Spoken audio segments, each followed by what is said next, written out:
മത്തായിയുടെ സുവിശേഷം 4-ാം അധ്യായം അതിൻ്റെ 1 മുതൽ 3 വരെ വാക്യങ്ങൾ ഞാൻ നിങ്ങളുടെ ശ്രദ്ധയ്ക്കായി വായിക്കട്ടെ. മത്തായിയുടെ സുവിശേഷം 4-ാം അധ്യായം അതിൻ്റെ 1 മുതൽ 3 വരെയുള്ള വാക്യം. അനന്തരം പിശാചിനാൽ പരീക്ഷിക്കപ്പെടുവാൻ യേശുവിനെ ആത്മാവ് മരുഭൂമിയിലേക്ക് നടത്തി. അവൻ 40 പകലും 40 രാവും ഉപവസിച്ച ശേഷം അവന് വിശന്നു. അപ്പോൾ പരീക്ഷകൻ അടുത്തു വന്ന്, നീ ദൈവപുത്രനെങ്കിൽ ഈ കല്ല് അപ്പമായി തീരുവാൻ കൽപ്പിക്ക എന്ന് പറഞ്ഞു. കേൾപ്പിച്ച വചനത്തിന് മുൻപിൽ നമുക്ക് നമ്മുടെ തലകളെ വണക്കാം. നന്ദിയോടെ സ്തുതിക്കുന്ന കർത്താവേ, സ്തോത്രം ചെയ്യുന്നപ്പ. കേൾപ്പിച്ച വചനം അവൻ കർത്താവെ പരീക്ഷിക്കുവാനായി പിശാച് പുറകെയുണ്ട്. ആ പരീക്ഷകൾ കടക്കാതെ, ആ പരീക്ഷയ്ക്കകത്ത് അകപ്പെട്ട് പെട്ടുപോകാതെ ഞങ്ങളെ കാക്കുന്ന ഞങ്ങളുടെ സ്വർഗീയ പിതാവേ, അപ്പാ ഈ കേൾപ്പിച്ച വചനങ്ങൾ പ്രകാരം കർത്താവേ ഞങ്ങളെ ബലപ്പെടുത്തണമേ. അപ്പാ ഇന്ന് ഞങ്ങൾ കിട്ടുന്ന സന്ദേശം കർത്താവേ, ഇന്ന് ഞങ്ങളോട് അങ്ങ് ഇടപെടുന്നത് കർത്താവേ, അവൻ കർത്താവേ ആത്മീയമായി ഞങ്ങളുടെ നന്നായി വരുവാൻ കർത്താവേ, ആത്മീയമായി ഞങ്ങൾ ബലപ്പെട്ട് വരുവാൻ കർത്താവേ കൃപ ചെയ്യണമേ. ഈ വചനപ്രകാരം തന്നെ ബലപ്പെടുത്തണമേ. ഹല്ലേലൂയ. മത്തായിയുടെ സുവിശേഷം 4-ാം അധ്യായം അതിൻ്റെ 1 മുതൽ 3 വരെയുള്ള വാക്യങ്ങളാണ് ഞാൻ വായിച്ച് കേട്ടത്. അനന്തരം പിശാചിനാൽ പരീക്ഷിക്കപ്പെടുവാൻ യേശുവിനെ ആത്മാവ് മരുഭൂമിയിലേക്ക് നടത്തി. അവൻ 40 പകലും 40 രാവും ഉപവസിച്ച ശേഷം അവന് വിശന്നു. അപ്പോൾ പരീക്ഷകൻ അടുത്തു വന്ന്, നീ ദൈവപുത്രനെങ്കിൽ ഈ കല്ല് അപ്പമായി തീരുവാൻ കൽപ്പിക്ക എന്ന് പറഞ്ഞു.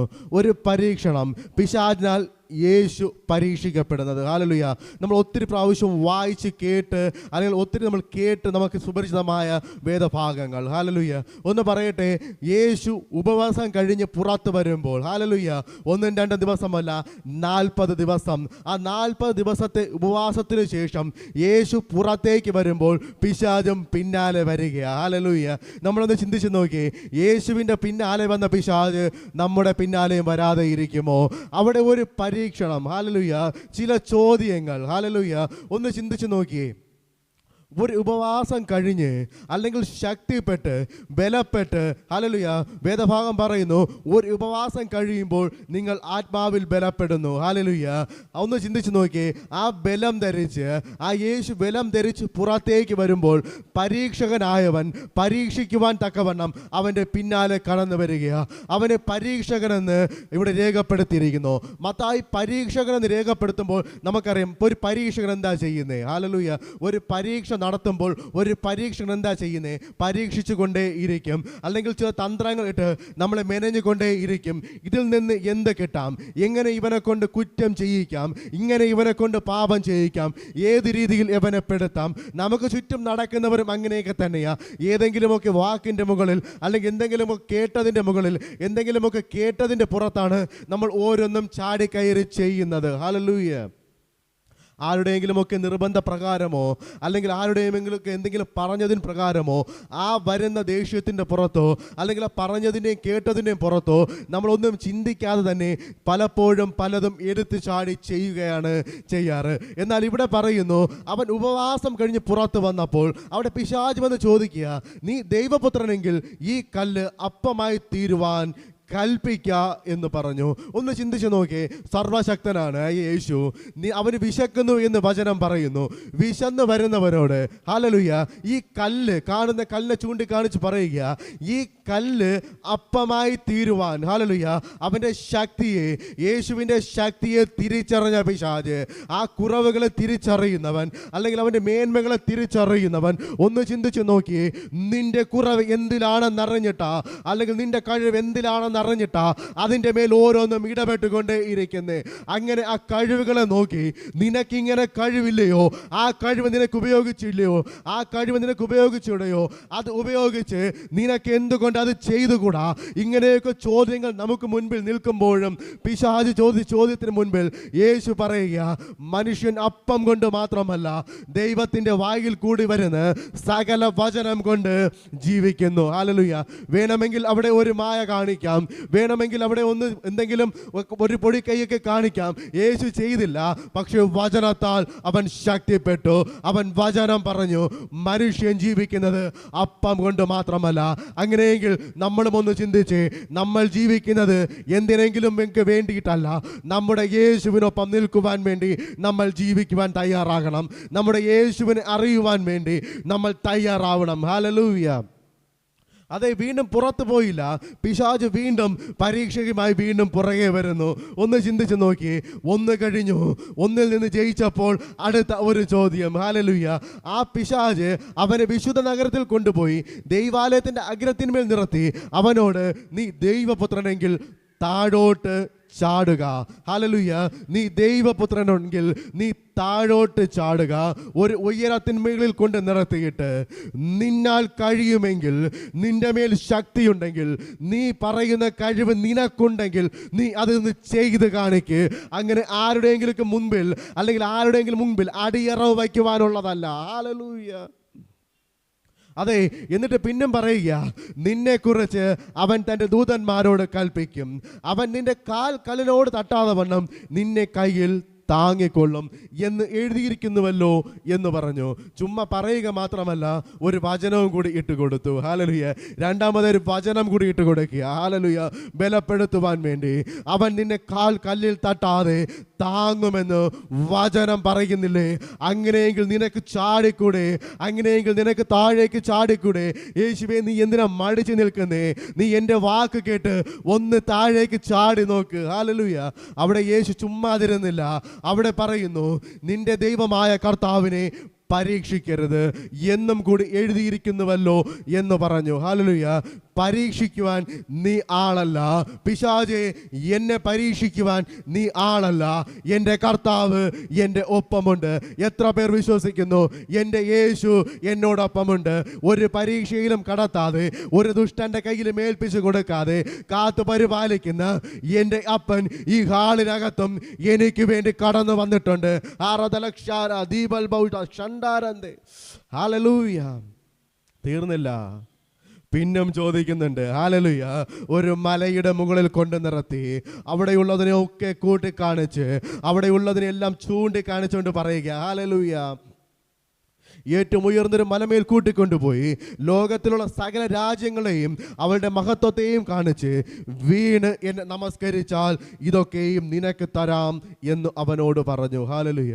നീ ഒന്നും ചെയ്യണ്ട, നീ കാണിച്ചതൊന്നും ചെയ്യണ്ട, നീ കല്ല് അപ്പമാക്കണ്ട, നീ ആ ആലയത്തിൻ്റെ മുകളിൽ താഴേക്ക് ചാടണ്ട, നീ കുഴിയിലേക്കൊന്നും ചാടണ്ട. ഒന്ന് മാത്രം നീ ചെയ്താൽ മതി. നീ ഒന്ന് എൻ്റെ മുട്ടിൽ മുട്ടുമടക്കിയാൽ ഈ കാണുന്നതൊക്കെയും ഞാൻ നിന്റെ കയ്യിൽ ഏൽപ്പിക്കും. പിശാച് വീണ്ടും പറയുക, ഈ കാണുന്നതൊക്കെയും, നിന്റെ മുൻപിൽ ഇരിക്കുന്നതൊക്കെയും, ഈ രാജ്യത്തെയും ഈ മഹത്വീകരണത്തെയും ഈ മഹത്വമുള്ളതൊക്കെയും ഞാൻ നിന്റെ കയ്യിലോ ഹല്ലേലൂയ. നീ ഒന്ന് മുട്ട് മടക്കിയാൽ, യേശുവിനോട് പറയുക, ഒന്ന് മുട്ട് മടക്കിയാൽ. എത്ര പേർ ചിന്തിക്കുന്നുണ്ട് അങ്ങനെയെങ്കിൽ നമ്മൾ എത്ര പേർ ബലഹീനപ്പെട്ടു പോകുമായിരുന്നു. നമ്മളും പലപ്പോഴുമൊക്കെ അങ്ങനെയല്ലേ? എന്തിനെങ്കിലുമൊക്കെ വേണ്ടിയിട്ടല്ലേ ചിലപ്പോൾ വണങ്ങിപ്പോയിട്ടുള്ളത്? എന്തിനെങ്കിലുമൊക്കെ വേണ്ടിയിട്ടല്ലേ, അല്ലെങ്കിൽ എന്തെങ്കിലുമൊക്കെ നേടുവാൻ വേണ്ടിയിട്ടല്ലേ ചിലപ്പോൾ നമ്മൾ തലകുനിച്ച് നിന്നിട്ടുള്ളത്? എന്തിനെങ്കിലുമൊക്കെ വേണ്ടിയിട്ടല്ലേ നമ്മൾ ചിലപ്പോൾ നമ്മളെപ്പോലും മറന്ന് ഇറങ്ങി ചാടി പുറപ്പെട്ടു പോയിട്ടുള്ളത്? ഹല്ലേലൂയ. അവനോട് പറയുക, യേശുവിൻ്റെ വാക്കൊന്ന് ശ്രദ്ധിച്ചു നോക്കിയേ. സാത്താനെ, നീ എന്നെ വിട്ടുപോ. നിന്റെ ദൈവമായ കർത്താവിനെ നമസ്കരിച്ച് അവനെ മാത്രമേ ആരാധിക്കാവൂ എന്ന് എഴുതിയിരിക്കുന്നുവല്ലോ എന്ന് വേദഭാഗത്തിലൂടെ ഹല്ലേലൂയ മത്തായിയുടെ യേശു പറയുക. ഹല്ലേലൂയ.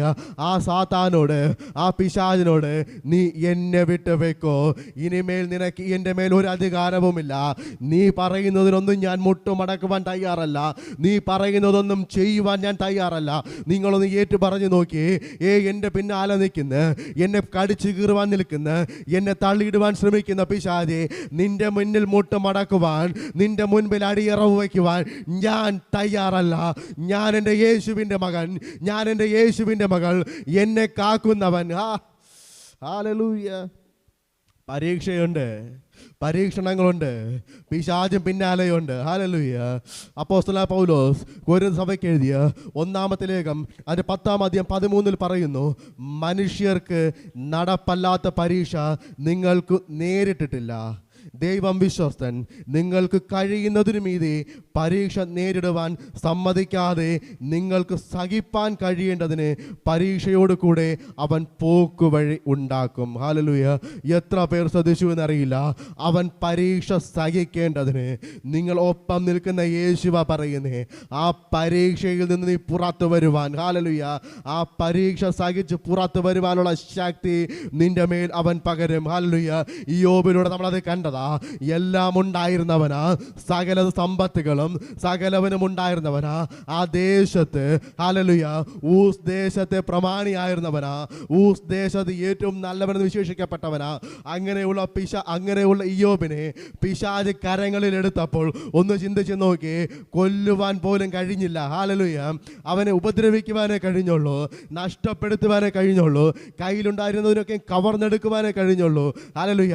ആ വേദഭാഗത്തിൽ ഇങ്ങനെ 1-ാം അധ്യായത്തിൽ ഇങ്ങനെ രേഖപ്പെടുത്തിയിരിക്കുന്നു. യോബിന്റെ പുസ്തകം 1:1 ഇങ്ങനെ രേഖപ്പെടുത്തിയിരിക്കുന്നു: നിഷ്കളങ്കനും നേരുള്ളവനും ദൈവഭക്തനും ദോഷം വിട്ടകലുന്നവനുമായിരുന്നു യോബ്. ഹല്ലേലൂയ. വാക്യം തുടങ്ങുമ്പോൾ തന്നെ പറയുക, നിഷ്കളങ്കൻ, നേരുള്ളവൻ, ദൈവഭക്തൻ, ദോഷം വിട്ടകലുന്നവൻ. ഹല്ലേലൂയ. 1:8 അതേ ആ യോബിനെ കുറിച്ച് സാത്താനോട് യഹോവയായ കർത്താവും പറയുന്നത് അങ്ങനെ തന്നെയാ. അവൻ നിഷ്കളങ്കനാണ്. ഹല്ലേലൂയ. അവൻ നേരുള്ളവനാണ്, അവൻ ദൈവഭക്തിയുള്ളവനാണ്, ദോഷം വിട്ടു അകലുന്നവനാണ്. ഹല്ലേലൂയ. ഇങ്ങനെ ഉള്ള ഒരുവൻ ഭൂമിയിൽ വേറെ ആരുമില്ല. ഒന്ന് ചിന്തിച്ചു നോക്കിയേ. അങ്ങനെ ഒരു നിഷ്കളങ്കനായവനെ, ദൈവഭക്തി ഉള്ളവനെ, സകലവും അവൻ്റെ കയ്യിലുണ്ടായിരുന്നതൊക്കെയും കവർന്ന് അവന് ഒന്നുമില്ലാതാക്കി, സ്വന്തം ശരീരം പോലും വ്രണങ്ങളാൽ നീറി, പരുക്കളാൽ നീറി, ഓടുകൊണ്ട് ചാരത്തിന്മേലിരുന്ന് ഉരച്ച്, ഒന്ന് ചിന്തിച്ചു നോക്കിയേ. അസ്ഥി പോലും വേദനിക്കുന്ന വേദനയോടെ ഇരുന്നിട്ടും അവൻ അവൻ്റെ അപ്പനേക്കാൾ തള്ളി പറഞ്ഞില്ല, യേശുവിനെ തള്ളി പറഞ്ഞില്ല. ഹല്ലേലൂയ. 1:21 ഇങ്ങനെ പറയുന്നു: നഗ്നനായ ഞാൻ എൻ്റെ അമ്മയുടെ ഗർഭത്തിൽ പുറത്തുപ്പെട്ടു വന്നു, നഗ്നനായി തന്നെ മടങ്ങിപ്പോകും. യഹോവ തന്നു, യഹോവ എടുത്തു, യഹോവയുടെ നാമം വാഴ്ത്തപ്പെടുമാറാകട്ടെ എന്ന് പറഞ്ഞു. കഷ്ടത്തിലൂടെ കടന്നു പോകുന്നവനാ, കഷ്ടതയിലിരിക്കുന്നവനാ, സകലവും നഷ്ടപ്പെട്ടവനാ. അവൻ്റെ മക്കൾ നഷ്ടപ്പെട്ടു, ഭാര്യ നഷ്ടപ്പെട്ടു, സമ്പത്ത് നഷ്ടപ്പെട്ടു, സകലവും നഷ്ടപ്പെട്ടവൻ പറയുക, ഞാൻ നഗ്നനായ ജനിച്ച് അമ്മയുടെ ഉദരത്തിൽ നിന്നും നഗ്നനായ പുറത്തു വന്നേ, ഞാൻ മരിക്കുന്നതും നഗ്നനായും. ഹല്ലേലൂയ. യഹോവ തന്നുവെങ്കിൽ യഹോവയ്ക്ക് എടുക്കുവാനുള്ള അധികാരവുമുണ്ട്. യഹോവ തന്നെങ്കിൽ യഹോവയ്ക്ക് എടുക്കുവാനുള്ള അധികാരവുമുണ്ട്. ഏറ്റെടുത്തോ. യഹോവ തന്നിട്ടുണ്ടെങ്കിൽ, ഹല്ലേലൂയ, അങ്ങനെയെങ്കിൽ ചിലത് നിന്റെ കയ്യിൽ തരുവാൻ പോകുക, ചിലത് നിങ്ങളുടെ കയ്യിൽ യഹോവ തരുവാൻ പോകുക. നീ ബലപ്പെട്ടിരുന്നോ, ശക്തീകരിച്ചിരുന്നോ.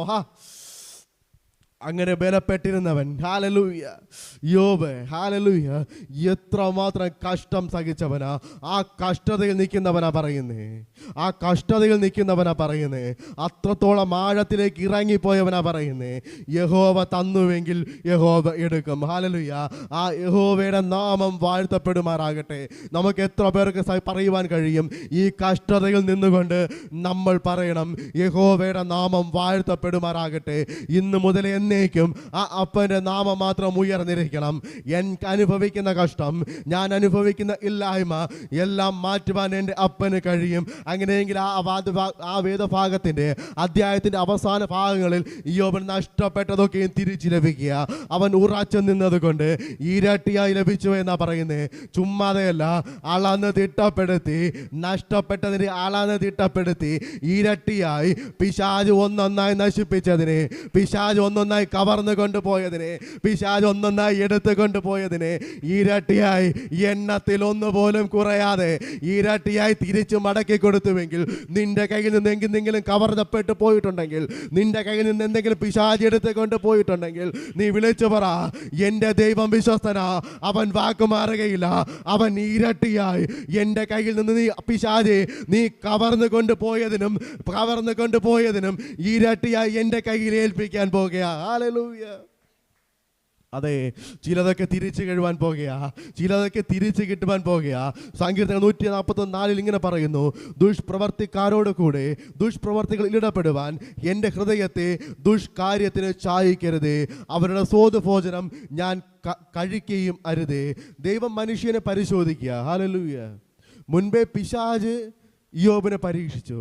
ഇനി ദൈവം മനുഷ്യനെ എങ്ങനെ പരീക്ഷിക്കുന്നേ? പിശാചിൻ്റെ പരീക്ഷ സകലവും നഷ്ടപ്പെടുത്തി വേദനകളിലൂടെ കൊണ്ടുപോയി എങ്കിൽ ദൈവത്തിൻ്റെ പരീക്ഷ എങ്ങനെയാ? നിനക്ക് വേണ്ടി അവൻ കരുതി വച്ചിട്ടാ പരീക്ഷിക്കുന്നത്. ഹല്ലേലൂയ. ഉൽപ്പത്തി പുസ്തകം 22:1-14 വരെ വാക്യങ്ങൾ വായിക്കുമ്പോൾ അവിടെ ഇങ്ങനെ കാണുവാൻ സാധിക്കുന്നു.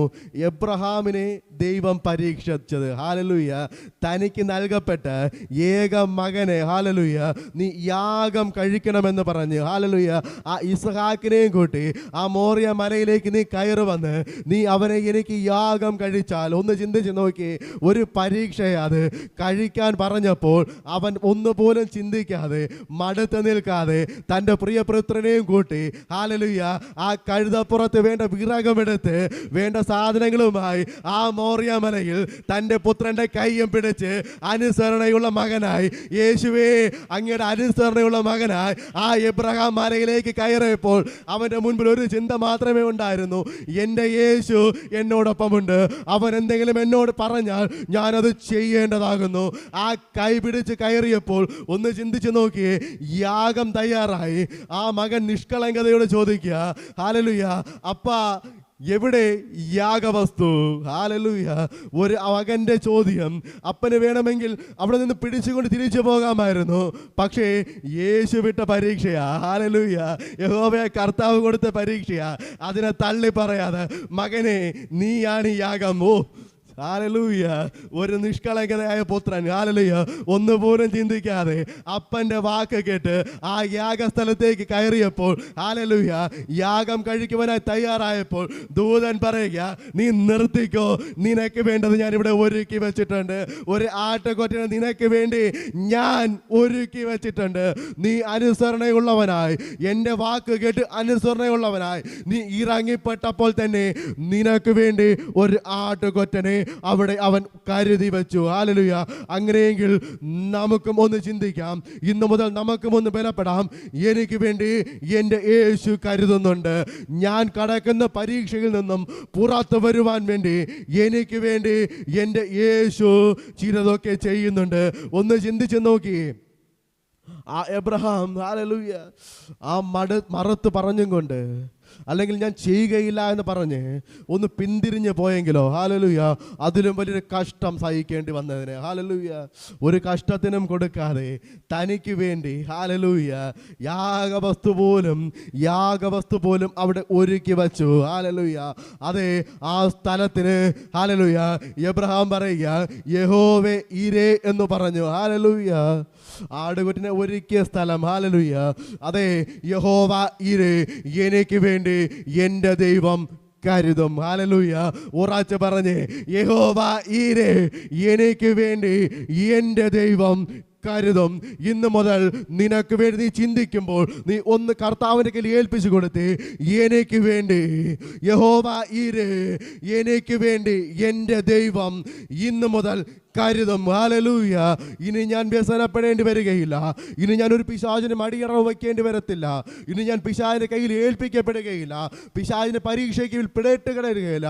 ഹല്ലേലൂയ. എനിക്ക് വേണ്ടി കരുതുന്നവൻ, ഹല്ലേലൂയ, വിശ്വാസത്തോടെ ഏറ്റുപറഞ്ഞ്, യഹോവ ഈരേ, യഹോവ ഈരേ, അവൻ ദാതാവാൻ ദൈവം. യഹോവ ഈരേ, അവൻ ശാലമായ ദൈവം. ഹല്ലേലൂയ. ആവർത്തന പുസ്തകം 34 ഇങ്ങനെ പറയുന്നു, യേശു, ഹല്ലേലൂയ, അവൻ പാറ, അവൻ്റെ പ്രവൃത്തി അത്യുത്തമം, അവൻ്റെ വഴികളൊക്കെയും ന്യായം, അവൻ വിശ്വസ്തതയുള്ള ദൈവം, വ്യാജമല്ലാത്തവൻ, നീതിയും നേരുമുള്ളവൻ തന്നെ. അങ്ങനെയെങ്കിൽ നിങ്ങൾ ഒരു നിമിഷം നിങ്ങൾ തലകളെ ഒന്ന് താഴ്ത്തി കൊടുത്താട്ടെ. നീതിയുള്ള വലം കൈ കൊണ്ട് നിങ്ങളെ താങ്ങുവാൻ പോകുക. നീതിയുള്ള വലം കൈ കൊണ്ട് നിന്നെ പിടിക്കുവാൻ പോകുക. ഹല്ലേലൂയ. യഹോവ ഈരേ, യേശുവേ, നീ എനിക്ക് വേണ്ടി കരുതണം. യേശുവേ, ഇന്ന് മുതൽ എൻ്റെ സകല കഷ്ടവും, ഇന്ന് മുതലുള്ള എൻ്റെ എല്ലാ ഇല്ലായ്മയും, ഇന്നലെ വരെ എന്നിൽ നിന്ന് കവർന്നു കൊണ്ടിരുന്നതിനെയും, എൻ്റെ പിന്നാലെ നടന്ന് പിശാച് എന്നിൽ നിന്ന് കവർന്നു കൊണ്ടിരുന്നതിനൊക്കെയും യേശുവേ ഞാൻ അങ്ങനെ ഏൽപ്പിക്കുന്നു. ഞാൻ എന്നെ തന്നെ കർത്താവേ അങ്ങയുടെ കരങ്ങൾ താഴ്ത്തി ഏൽപ്പിക്കുന്നു. സകലരും ഏൽപ്പിച്ചു കൊടുത്താട്ടെ. ആ ഹൃദയത്തിലൊരു ചിന്തയുമില്ലാതെ നീ ഒന്ന് ഏൽപ്പിച്ചു കൊടുത്താട്ടെ. നിന്റെ രോഗത്തിൽ അവന് ആശ്വാസം തരും. നിന്റെ ഇല്ലായ്മ അവൻ മാറ്റും. നീ ഒന്ന് വിട്ടുകൊടുത്താട്ടെ. അർത്ഥശാര ദീപൽ ബൗഡ വൈഡന്താര വൈഡപരന്ത ബൗഡക്ഷാര. യേശുവേ, ഞാനെന്നെ താഴ്ത്തുന്നപ്പാ, ഞാനെന്നെ സമർപ്പിക്കുന്ന പിതാവേ. ഇനി എനിക്ക് പരീക്ഷയല്ല, ഇന്നലെ വരെ കവർന്ന് കൊണ്ടുപോയതിൻ്റെ ഹല്ലേലൂയ യോബിന് ഇരട്ടിയായി ലഭിച്ചതുപോലെ പിശാച് കവർന്നതിന് ഇരട്ടിയായി കർത്താവ് തിരിച്ചു മടക്കിയെങ്കിൽ യേശുവേ, എനിക്ക് വേണ്ടി അങ്ങ് കരുതുന്നുണ്ട്, എനിക്ക് വേണ്ടി അങ്ങ് ചിലതൊക്കെ കരുതുന്നുണ്ട്. ഞാൻ തിരിച്ചറിയുന്ന കർത്താവേ, യേശുവേ, എൻ്റെ കരം പിടിക്കുന്നത് ഞാൻ അറിയുന്നപ്പാ. യേശുവേ, എന്നെ അറിയുന്നത് ഞാൻ അറിയുന്നപ്പാ. യേശുവിനെ തൊടുന്നത് ഞാൻ അറിയുന്നു. ആ വലം കൈ പിടിച്ച് നിന്റെ തോളിൽ കൈവച്ച് യേശു നിന്നോട് അടുത്ത് വന്നിരിക്കുക. യേശു നിന്നെ തൊടുകയാ. ആ വേദനകൾക്ക് മുക്തി വരിക, വേദനയ്ക്ക് മുക്തി വരിക. നീ സൗഖ്യമാകാൻ പോകുക. യേശു നിന്നെ തൊടുക. ഹാരതലക്ഷാര ദീപൽ ബൗഡ ഫൈഡന്താര. യേശുവെ താഴ്ത്തി സമർപ്പിക്കുന്നു, താഴ്ത്തി ഏൽപ്പിക്കുന്നപ്പ. പ്രിയജനത്തെ രക്തത്താലും വചനത്താലും മുദ്രയിട്ട് പ്രാർത്ഥിക്കുന്നു. അടിയനെ തിരികെ താഴ്ത്തി ഏൽപ്പിക്കുന്നു. ബലപ്പെടുത്തണം, ശക്തീകരിക്കണം, കൃപ ചെയ്യണം. പ്രാർത്ഥന കേട്ടതിനായ സ്തോത്രം. യേശുവിൻ നാമത്തിൽ തന്നെ.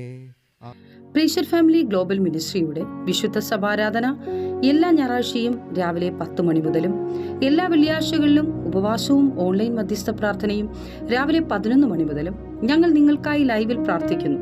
നിങ്ങളുടെ പ്രാർത്ഥനാ വിഷയങ്ങൾ കമന്റ് ചെയ്യുക. പ്രീഷർ ഫാമിലി ഗ്ലോബൽ എന്ന നമ്മുടെ യൂട്യൂബ് ചാനലിലൂടെ നിങ്ങൾ ലോകത്തിന്റെ ഏത് ഭാഗത്തായിരുന്നാലും ഞങ്ങൾക്കൊപ്പം ചേർന്ന് പ്രാർത്ഥിക്കുവാനും ആരാധിക്കുവാനും അവസരമുണ്ട്. നേരിട്ട് ആരാധനയിൽ പങ്കെടുക്കുവാനും വിടുതൽ പ്രാപിക്കുവാനും ആഗ്രഹിക്കുന്നവർ ഞായറാഴ്ച രാവിലെ കാർഷിക കോളേജിനടുത്ത് കാക്കാമുല ചാമ്പവിളയിലെ പ്രീഷർ ഫാമിലി വർഷിപ്പ് സെന്ററിലേക്കും ഞായറാഴ്ച വൈകുന്നേരം 3 മണിക്ക് നെയ്യാറ്റിൻകര അമരവിള താന്നിമൂട് സുമംഗലി ഓഡിറ്റോറിയത്തിന് സമീപമുള്ള MS പ്ലാസയിലേക്കും കടന്നു വരിക. നിങ്ങളുടേതായ ഒരു വിഷയത്തിനു വേണ്ടി പ്രാർത്ഥിക്കുവാനും കൗൺസിലിംഗിനുമായി സ്ക്രീനിൽ കാണുന്ന നമ്പറിൽ കോൺടാക്ട് ചെയ്യുക. നിങ്ങൾക്കും ഈ പ്രോഗ്രാം സ്പോൺസർ ചെയ്യുവാനും കർത്താവായ യേശുക്രിസ്തുവിന്റെ സുവിശേഷം അനേകരിലേക്ക് എത്തിക്കുവാനും അവസരമുണ്ട്. പ്രാർത്ഥനയോടെ വിളിക്കുക. ആമേൻ.